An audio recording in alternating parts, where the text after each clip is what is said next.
Hey, please watch my new short film trailer. It's out now. It's out now. What's up, is a culture detective here investigating your favorite albums. And today I'm going to be doing an album review on the new McKinley Dixon album, Beloved Paradise Jazz.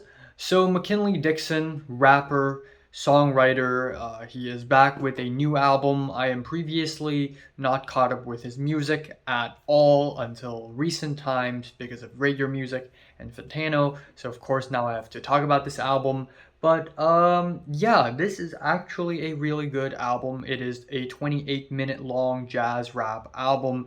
It's a little short, but it is a skin tight track list with some amazing performances and lyrics and instrumentals, and I ended up enjoying this album for the most part. Some tracks are not that great in my opinion, but I think overall the album is still really, really good.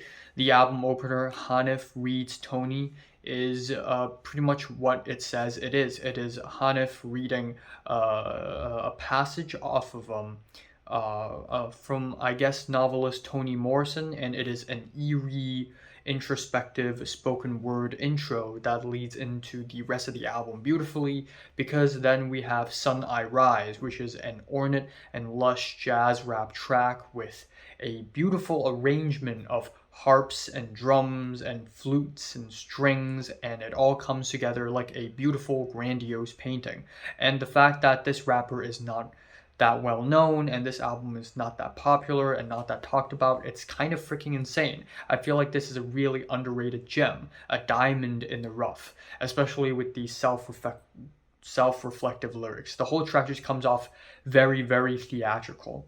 And then we have Mezzanine Tippin', which I'm not that big of a fan of, unfortunately. This is a grimy banger type track, but I think the beat is a little bit more average than I would have liked it to be. Or, yes, I like the clangy tones and how metallic and weird it is, but ultimately, this grimy banger beat is a little spacey in a way where it doesn't really hook me or anything. I like the vocals being stacked on top of one another. It's kind of unhinged, but overall, there's a lack of structure to this track that I guess put me off a little bit. But following that, we have Run, Run, Run, which is a fantastic track with a cutesy piano lick and a nice boom bap beat. But lyrically, it's actually very thought provoking and kind of sad and concerning, because it is about running away from guns.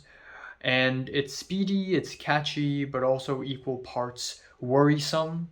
And then afterwards we have Live from the Kitchen Table featuring Guys Guevara, and Guys Guevara give a very great performance with some really focused flows and great lyricism. And then the instrumentals are amazing with the saxophones and the bass coming together extremely smoothly for a beautiful jazz marriage of the brass, I guess.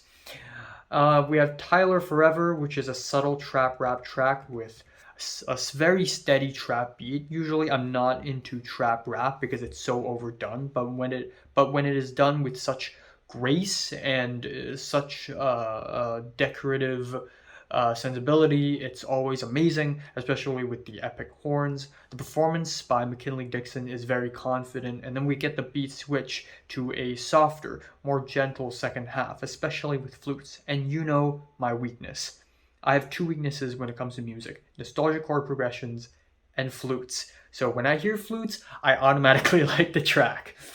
Next up, we have Dedicated to Tar Feather, which I think is probably the weakest track on the album. It has a beautiful string intro and it leads up to a beautifully composed track, but there's just something about the track that's very theatrical, maybe a little too Hamilton-esque for me, but the lyrics is just as poetic and impactful in my opinion. Then we have The Story So Far, which leads from a saxophone interlude to an easygoing track with shimmery keys and horns. The feature on this track is not the best in my opinion. The guest feature is a little stale, but overall I think instrumentally it really, really carried the track. So that's that. And finally, the album ends off on the title track, which is a grand ending with very epic, dramatic children's choir vocals, a jazzy breakdown in the middle, which is smooth and slick as hell, and it's just an incredibly stacked and bold way to end off the album. So yeah, overall, while this album is really short, but it is also really short and sweet, it's really packed and dense, and the instrumentals are absolutely amazing. Some of the lushest rap beats I've heard all year. Some really good lyrics as well, and overall, it's just a really, really, really well-made rap album. I am giving McKinley Dixon's new album a strong 8 out of 10. So, have you listened to the new McKinley Dixon album? Comments below, let me know. Subscribe if you want more, and thanks for watching.